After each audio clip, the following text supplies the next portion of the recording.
আরও ৩৬ বাংলাদেশিকে ফেরত পাঠিয়েছে আমেরিকা।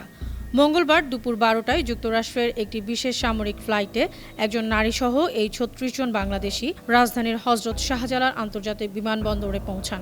আমেরিকার অবৈধ অভিবাসন বিরোধী অভিযানে তাদের ফেরত পাঠানো হয়েছে।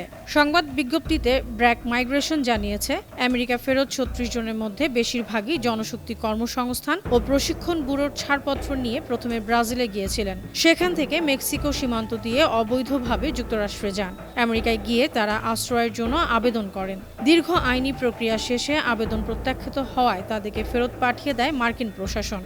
ব্র্যাক মাইগ্রেশন জানিয়েছে, আমেরিকা ফেরত আসা বাংলাদেশিদের অনেকেই জনপ্রতি ৮০ লাখ টাকা খরচ করে যুক্তরাষ্ট্রে গিয়ে শুভঙ্করের ফাঁকির ফাঁদে পড়েছেন, ফিরেছেন শূন্য হাতে। ব্র্যাকের মাইগ্রেশন অ্যান্ড ইয়ুথ প্ল্যাটফর্মের সহযোগী পরিচালক শরীফুল হাসান বলেছেন, আমেরিকা ফেরত বাংলাদেশিদের মধ্যে ২১ জন নোয়াখালীর, লক্ষ্মীপুরের ২ জন এবং মুন্সিগঞ্জ, ঢাকা, লালমনিরহাট, শরীয়তপুর, বরগুনা, ফেনী, সিরাজগঞ্জ, গাজীপুর, কিশোরগঞ্জ, টাঙ্গাইল, কুমিল্লা, চট্টগ্রাম ও নেত্রকোনা জেলার একজন করে রয়েছেন। ২০২৫ সালের শুরু থেকে এ পর্যন্ত যুক্তরাষ্ট্র থেকে ২৯৩ জনকে ফেরত পাঠানো হয়েছে।